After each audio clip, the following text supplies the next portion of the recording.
सास की सारी जिंदगी किराए के मकान में ही बीती, लेकिन जब बेटा कमाने लायक हुआ तो उसने अपना बड़ा मकान बनाया। क्या है माँ, इतनी लंबी लिस्ट मेहमानों की? गृह प्रवेश है सिर्फ, शादी में तो तुमने इन लोगों को बुलाया ही था ना। अरे बेटा, तुम्हारे पिता और मैंने तो सारा आजीवन घर नहीं बनाया, ये सोचकर कि पैसा घर में लगा देंगे तो तुझे कहाँ से पढ़ाएंगे। अब बेटा, घर जैसी खुशी में मैं उन लोगों को कैसे भूल जाऊं जिन लोगों के साथ मैंने पूरा जीवन काटा। तभी वहाँ बहू आ जाती है। क्या माँ जी, कैसी बात कर रही है? बुआ जी, चाची जी, उनकी बेटियाँ, ससुराल वाले सभी तो आ रहे। मैंने उनकी लिस्ट सुमन से पूछकर तैयार कर ली है।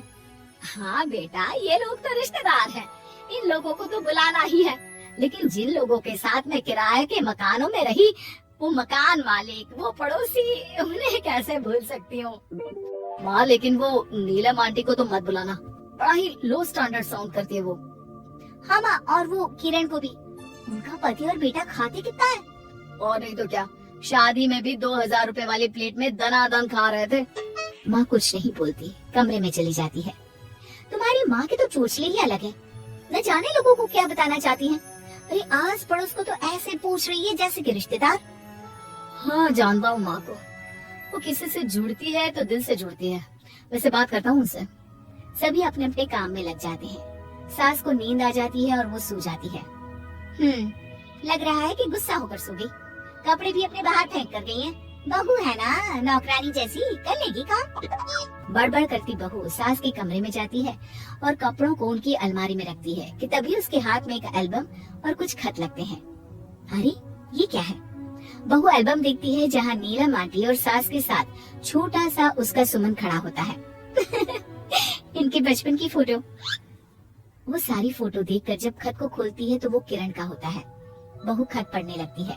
खत में लिखा होता है, तू पैसे की चिंता ना कर, सुमन की पढ़ाई में कोई कमी ना हो, हम पड़ोसी नहीं बहने हैं। तभी सास जग जाती है।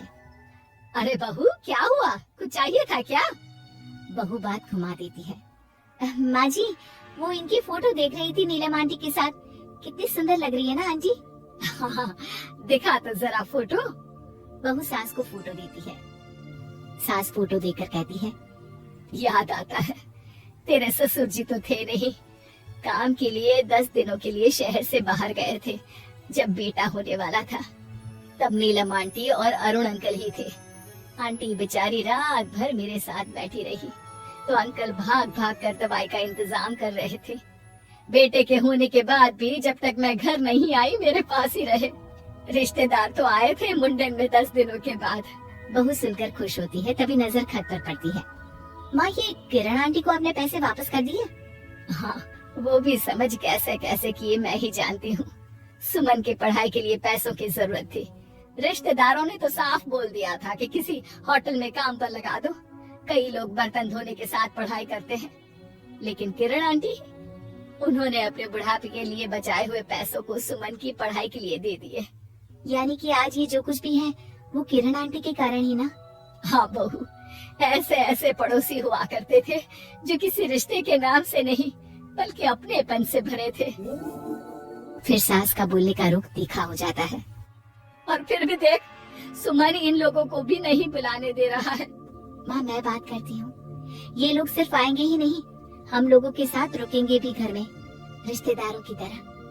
सास बहू बेटे से पूछकर एक एक घर जाकर पड़ोसियों को एक दिन रहने का न्योता दे आते हैं।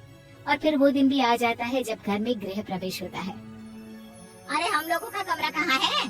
बड़ा कमरा देना हम लोगों को, खुला खुला। सुमन परेशान हो जाता है कि वो क्या करे, कहाँ किसका सामान रखे, कि वही किरण पड़ोसन आ जाती है।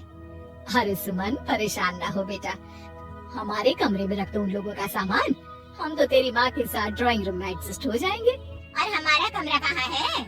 सुमन, जरा सामान कमरे में तो रखवा दो।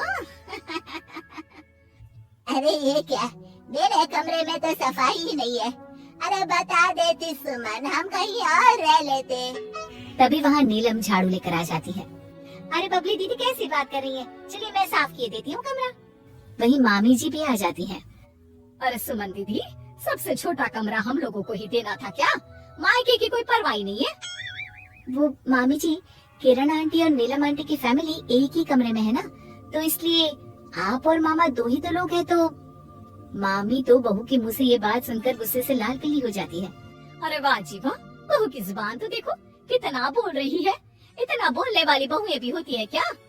अरे रहने दो, जब मेरी बहन ने ही मेरे बारे में नहीं सोचा तो किसी और से क्या उम्मीद करे।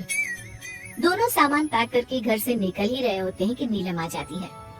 अरे राकेश भैया, मैं भी सुमन की तरह ही तो हूँ। आप तो हम लोगों को इतने साल से जानते हैं। हाँ, तुम लोग तो मेरी बहन से चिपकी रही गोंद की तरह। खैर कोई बात नहीं, रहो बड़े कमरे में। तभी अरुण वहाँ आ जाता है जो नीलम का पति है। अरे भाई साहब, थोड़ा तो वक्त दीजिए, हम सारे छोटे कमरे में शिफ्ट हो रहे हैं। सारे पड़ोसी छोटे कमरे में चले जाते हैं और मामा मामी बड़े कमरे में। बहू चाची के कमरे से बाहर निकल रही होती है कि देखो कैसे बड़ा मकान बनाकर इतरा रही है। अरे जब हम लोगों ने कहा था कि घर बनवा लो, तब तो लड़के को पढ़ाने की पड़ी थी। इतना पैसा रखी थी, महंगे कॉलेज में पढ़ाया, तब बात मानी होती तो सस्ते में मकान बन जाता। बहू आगे जाती है जहाँ दोनों पड़ोसन भी आपस में बात कर रही थी। मानना पड़ेगा सुमन को, बहुत ही समझदारी के साथ चली। बच्चों की जिम्मेदारी को सबसे ऊपर रखा, रिश्तेदारों के साथ भी पूरा निभाया। नहीं तो आजकल के रिश्तेदार, अरे सुमन के लिए तो हम हमेशा ही खड़े हैं। बहू तभी मामी के पास जाती है जहाँ वो मामा से कह रही होती है, बस अब आ गए इसके घर। अब तो ये रो रो कर भी बुलाएगी तो मैं ना आऊं। कैसे कमरे में रखा हम लोगों को। सुमन भी ना किसी काम की नहीं है। बहू सभी को देख समझ रही थी। रिश्तेदारों के नखरों के बीच पड़ोसियों का प्यार। वो देखकर समझ जाती है कि सास के असली मेहमान कौन है।